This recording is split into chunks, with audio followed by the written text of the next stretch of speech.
मुंड कटे सिर जय जय बोलते हैं, प्रचंड रुंड बिना सिर के दौड़ते हैं, पक्षी खोपड़ियों में उलझ उलझ कर परस्पर लड़ मरते हैं। उत्तम योद्धा दूसरे योद्धाओं को ढहा रहे हैं।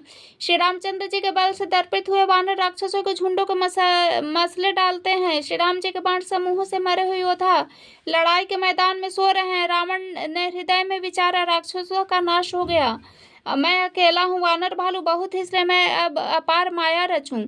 देवताओं ने प्रभु को पैदल देखा तो उनके हृदय में बड़ा भारी क्षोभ हुआ। फिर क्या था, इंद्र ने तुरंत अपना रथ भेज दिया। उसका सारथी मातली हर्ष के साथ उसे ले आया। उस दिव्य अनुपम तेज पुंज रथ पर कौशलपुर के राजा श्री रामचंद्र जी हर्षित होकर देवलोक चढ़े। उसमें 4 चंचल मनोहर अजर अमर और मन की गति के समान शीघ्र चलने वाले देवता घोड़े जोते हुए थे। श्री रघुनाथ जी ने रथ पर चढ़े हुए वानर विशेष बल पाकर वानरों की मार सही नहीं जाती, तब रावण ने माया फैला एक श्री रघुवीर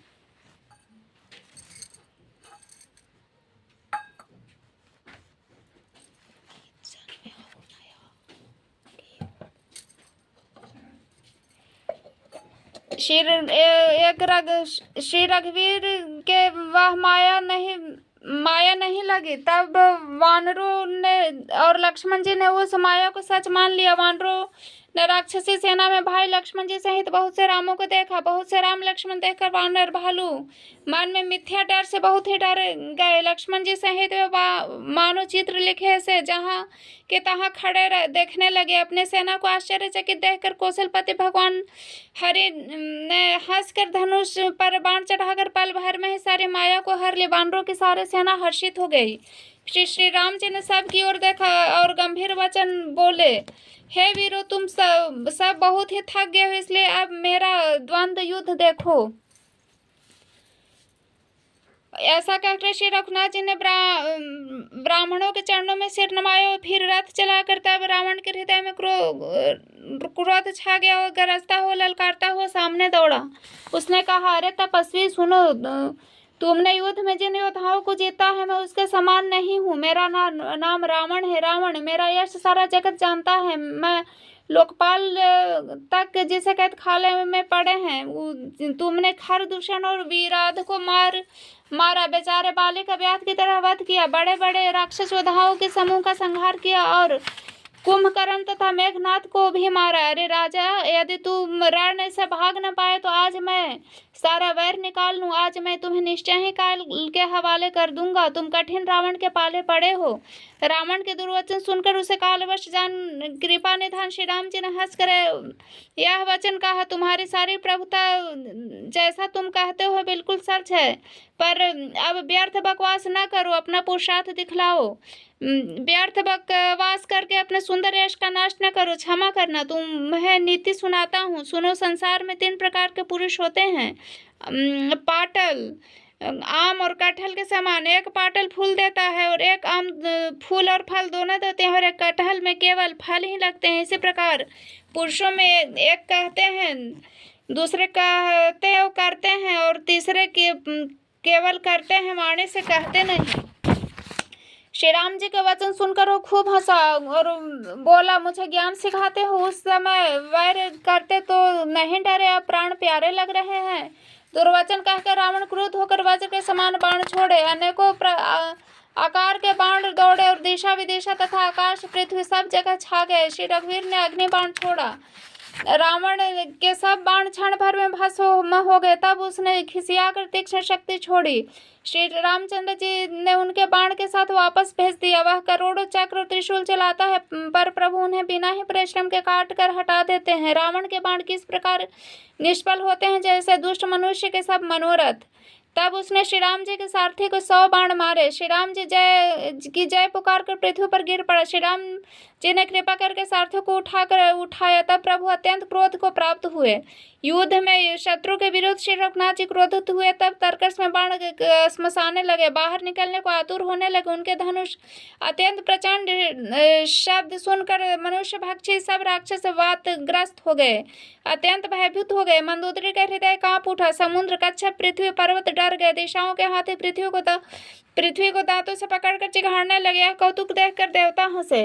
धनुष को कान तक तानकर श्री रामचंद्र जी ने भयानक बाण छोड़े। श्री राम जी के बाण ऐसे चले मानो सर्प लहलहाते हुए जा रहे हों। बाण ऐसे चले मानो पंख वाले सर्प उड़ रहे हो। उन्होंने पहले सारथी और घोड़ों को मार डाला, फिर रथ को चूर चूर करके ध्वजा पताकाओं को गिरा दिया। तब रावण बड़े जोर से गरजा, पर भीतर से उसका बल थक गया था। तुरंत उसने दूसरे रथ पर चढ़कर खिसियाकर उसने नाना प्रकार के अस्त्र शस्त्र छोड़े। सब उद्योग वैसे ही निष्फल हो रहे हैं जैसे परद्रोह में लगे हुए चित्त वाले मनुष्य के होते हैं। तब रावण ने 10 त्रिशूल चलाए, श्री राम जी के चारों घोड़ों को मारकर पृथ्वी पर गिरा दिया। घोड़ों को उठाकर श्री रघुनाथ जी ने क्रोध करके धनुष खींचकर बाण छोड़े। रावण के सिर रूपी कमल वन में विचरने वाले श्री रघुवीर के बाण रूपी भंवरों की पक्ति चली। श्री राम जी ने उसके 10 सिरों में 10 बाण मारे, जो आर पार हो गए। सिरों से रक्त के पनाले बह चले। रुधिर बहते हुए बलवान रावण दौड़ा। प्रभु ने फिर धनुष पर बाण संधान किया। श्री रघुवीर ने 30 बाण मारे। 20 भुजाओं समेत 10 सिर काटकर शरीर पृथ्वी पर गिर पड़ा। सिर और हाथ कटते ही फिर नए हो गए। श्री राम जी ने फिर भुजाओं सिरों को काट गिरा। इस तरह प्रभु ने बहुत बार भुजाएं सिर काटे, परंतु कटते ही तुरंत फिर नए हो गए। प्रभु बार बार उसकी भुजाओं सिरों को काट रहे हैं, क्योंकि कौशलपति श्री राम जी बड़े कौतिकी हैं। आकाश में सिर और बाहु ऐसे छा गए मानो असंख्य केतु और राहु हो। मानो अनेकों राहु केतु रुधिर बहाते हुए आकाश मार्ग से दौड़ रहे हो। श्री रघुवीर के प्रचंड बाणों के बार बार लगने से पृथ्वी पर गिरने नहीं पाते। एक एक बाण से समूह के समूह सिर छिदे हुए आकाश में उड़ते हुए ऐसे शोभा दे रहे हैं मानो सूर्य की किरणें क्रोध करके जहां तहां राहुओं को पिरो रही हो। जैसे जैसे प्रभु उसके सिरों को काटते हैं वैसे वैसे ही अपार हो जाते हैं। जैसे विषयों का सेवन करने से काम उन्हें भोगने की इच्छा दिन प्रतिदिन नया नया बढ़ता जाता है। सिरों के बाढ़ देखकर रावण को अपना मरण भूल गया और बड़ा ही गहरा क्रोध हुआ। महान अभिमानी मूर्ख गर्जा और 10 धनुषों तान कर दौड़ा। रणभूमि में रावण ने क्रोध किया और बाण बरसाकर श्री रघुनाथ जी के रथ को ढक दिया। एक दंड तक रथ दिखाई न पड़ा, मानो कुहरे में सूर्य छिप गया हो। जब देवताओं ने हाहाकार किया तब प्रभु ने क्रोध करके धनुष उठाए और शत्रु के बाणों को हटाकर उन्होंने शत्रु के सिर काटे और उनको दिशा विदिशा आकाश पृथ्वी सबको पाट दिया। कटे हुए सिर आकाश मार्ग से दौड़ते हुए जय जय की ध्वनि करके भय उत्पन्न करते हैं। लक्ष्मण वानरराज सुग्रीव कहाँ है? कौशलपति रघुवीर कहाँ है? राम कहाँ है? कहकर सिरों को समूह दौड़ने देखकर वानर भाग चले। तब धनुष संधान करके रघुकुल मणि श्री राम जी ने हंसकर बाणों से उस सिरों को भली भांति भेंट डाला। हाथों में मुंडों के मलाए लेकर बहुत सी कालिकाएं झुंड के झुंड मिलकर इकट्ठी हुई वे रुधिर की नदी में स्नान करके चले, मानो संग्राम रूपी वट वृक्ष की पूजा करने जा रही हो। फिर रावण ने क्रोधित होकर प्रचंड शक्ति छोड़ी। विभीषण के सामने ऐसे चले जैसे काल का दंड हो। अत्यंत भयानक शक्ति को आते देख वह विचार कर कि मेरा प्राण शरणागत के दुख का नाश करना है। श्री राम जी ने तुरंत ही विभीषण को पीछे कर लिया और सामने होकर वो शक्ति स्वयं सह ली। सिर और हाथ का शक्ति लगने से उन्हें कुछ मूर्छा हो गई। प्रभु ने लीला की, पर देवताओं को व्याकुलता हुई। प्रभु को श्रम प्राप्त हुआ देखकर विभीषण क्रोधित हो हाथ में गदा लेकर दौड़े और बोले, अरे भागे मूर्ख नीच कुबुद्धि, तूने देवता मनुष्य मुनि नाग सभी से विरोध किया। तूने आदर से शिव जी को सिर चढ़ाए, इसी से एक एक के बदले करोड़ों पाए। इसी कारण अरे दुष्ट तू अब तक बचा है, किंतु अब काल तेरे सर पर नाच रहा है। अरे मूर्ख रावण राम विमुख होकर संपत्ति चाहता है। ऐसा कहकर विभीषण ने रावण की छाती के बीच गदा मारी। बीच छाती में कठोर गदा की घोर और कठिन चोट लगते ही वो पृथ्वी पर गिर पड़ा। उसके 10 मुखों से रुधिर बहने लगा। वह अनेकों को फिर संभाल कर क्रोध में भरा हुआ दौड़ा। दोनों अत्यंत बलवान योद्धा भिड़ गए। मल्ल युद्ध में एक दूसरे को विरुद्ध होकर मारने लगे। श्री रघुवीर के बल से गर्वित विभीषण उसको पासंग के बराबर भी नहीं समझते। शिव जी कहते हैं, उमा विभीषण क्या कभी रावण के सामने को उठाकर भी देख सकता था, परंतु अब वही काल के समान उससे भीड़ रहा है। यह श्री रघुवीर का ही प्रभाव है। विभीषण को बहुत ही थका हुआ देखकर हनुमान जी पर्वत धारण किए हुए दौड़े। उन्होंने उस पर्वत से रावण के रथ घोड़े सारथी को संहार कर डाला, उसके सीने पर लात मारी। रावण खड़ा रहा पर उसका शरीर अत्यंत कांपने लगा। विभीषण वहां गए जहां सेवकों के रक्षक श्री राम जी थे। फिर रावण ने ललकार कर हनुमान जी को मारा। वे पूंछ फैलाकर आकाश में चले गए। रावण ने पूंछ पकड़ ली, हनुमान जी ने उसको साथ लिए ऊपर उड़े। फिर लौटकर महाबलवान हनुमान जी उससे भिड़ गए। दोनों समान योद्धा आकाश में लड़ते हुए एक दूसरे को क्रोध करके मारने लगे। दोनों बहुत से छल बल करते हुए आकाश में ऐसे सुशोभित हो रहे हैं मानो जलगिरी और सुमेरु पर्वत लड़ रहे हो। जब बुद्धि और बल से राक्षस गिराए न गिरा, तब मारुति हनुमान जी ने प्रभु का स्मरण किया। श्री रघुवीर का स्मरण करके धीरे हनुमान जी ललकार कर रावण को मारा। वे दोनों पृथ्वी पर गिरते हैं और फिर उठकर लड़ते हैं। देवताओं ने दोनों की जय जयकार पुकारे। हनुमान जी पर संकट देखकर वानर भालू क्रोधातुर होकर दौड़े, किंतु रण मत मारते रावण ने सब योद्धाओं को अपने प्रचंड भुजाओं के बल से कुचल और मसर डाला।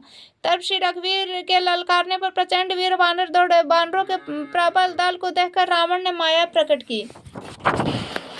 क्षण भर के लिए वह अदृश्य हो गया। फिर उस दुष्ट ने अनेकों रूप प्रकट किए। श्री रघुनाथ जी की सेना में जितने रीछ वानर थे, उतने ही रावण जहां तहां प्रकट हो गए। वानरों ने अपरिमित रावण देखा। भालू वानर सब जहां तहां भाग चले। वानर धीरज नहीं धरते।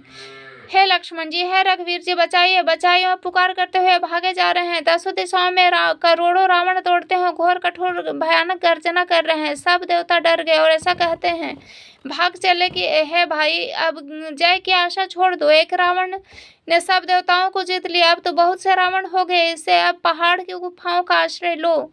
वहां ब्रह्मा शंभु ज्ञानी मुनि भी डटे रहे, जिन्होंने प्रभु की कुछ महिमा जानी थी, जो प्रभु का प्रताप जानते हुए निर्भय डटे रहे। वानरों ने शत्रुओं को सच्चा ही मान लिया। इससे वह सब वानर भालू विचलित होकर भागे। है कृपालु, रक्षा की जो पुकारते हुए भय से व्याकुल होकर भाग चले। अत्यंत बलवान रण पाकुरे हनुमान जी अंगद, नील और नल लड़ते रहे। कपट रूपी भूमि से अंकुर की भांति उपजे हुए कोटि कोटि योद्धा रावणों को मसलते रहे। देवताओं और वानरों की विकल देखकर कौशलपति श्री राम जी हंसकर शार्ंग धनुष पे एक बाण चढ़ाकर सब रावण को मार डाला।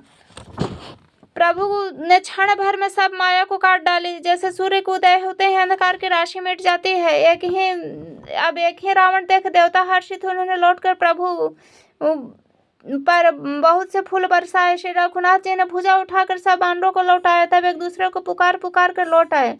प्रभु का बल पाकर 100 वानर दौड़े, जल्दी से कूद कर रणभूमि में आ गए।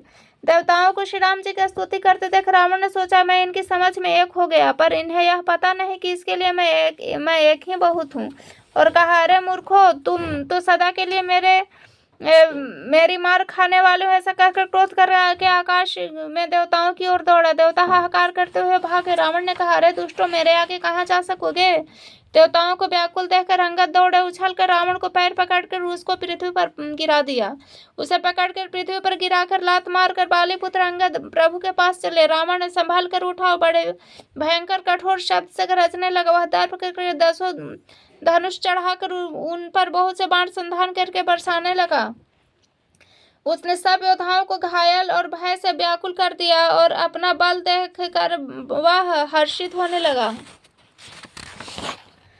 तब श्री रघुनाथ जी ने रावण को सिर, भुजाएं, बाण, धनुष काट डाले, पर वे फिर बहुत बढ़ गए। जैसे तीर्थ में किए हुए पाप बढ़ जाते हैं। शत्रु के सिर और भुजाओं की बढ़ती देखकर ऋष वानरों बहुत ही क्रोध हुआ। मूर्ख भुजाओं और सिरों के काटने पर भी नहीं मरता। ऐसा कहकर भालू वानर योद्धा क्रोध करके दौड़े। बालीपुत्र अंगद, मारुति हनुमान जी, नल, नील, वानर, सुग्रीव, विविध आदि बलवान उन पर वृक्ष और पर्वतों का प्रहार करते हैं। वह उन्हीं पर्वतों और वृक्षों को पकड़कर वानरों को मारता है। कोई एक वानर नखों से शत्रु के शरीर को फाड़कर भाग जाते हैं, तो कोई उसे लातों से मारकर तब नल और नील रावण के सिरों पर चढ़कर उन्हें नखों से उसके ललाट को फाड़ने लगे। खून देखकर उसे हृदय में बड़ा दुख हुआ। उसने उनको पकड़ने के लिए हाथ फैलाए, पर वे पकड़ में नहीं आते, हाथों के ऊपर ऊपर से फिरते हैं मानो दो भंवरे कमलों के वन में विचरण कर रहे हों। तब उसने क्रोध करके उछाल कर दोनों को पकड़ लिया। पृथ्वी पर पटकते समय वे उसकी भुजाओं को मड़ोड़ कर भाग छूटे। उसने क्रोध करके हाथों में 10 धनुष लिया और बानरों के बाणों से मारकर घायल कर दिया। हनुमान जी आदि सब बानरों को मूर्छित करके संध्या के समय पाकर रावण हर्षित हुआ। समस्त वानर वीरों के मूर्छित देखकर रणधीर जामवंत दौड़े। जामवंत के साथ जो भालुत हुए पर्वत वृक्ष धारण किए रावण को ललकार कर मारने लगे। बलवान रावण क्रोधित हुआ और पैर पकड़ कर वह अनेक योद्धाओं को पृथ्वी पर पटकने लगा। जामवंत ने अपने दोनों का विध्वंस देखकर क्रोध करके रावण की छाती में लात मारी। छाती पर लात का प्रचंड आघात लगते ही रावण व्याकुल होकर रथ से पृथ्वी पर गिर पड़ा। उसने 20 हाथों में भालुओं को पकड़ रखा था। ऐसा जान पड़ता था मानो रात्रि के समय भंवरे कमलों में बसे हुए। उसे मूर्छित देखकर फिर लात मारकर रेछराज जामवंत प्रभु के पास चले और रात्रि जानकर सारथी रावण को रथ में डालकर उसे होश में लाने का उपाय करने लगा। मूर्छा दूर होने पर सब ऋष वानर प्रभु के पास आए। उधर सब राक्षसों ने बहुत ही भयभीत होकर रावण को घेर लिया।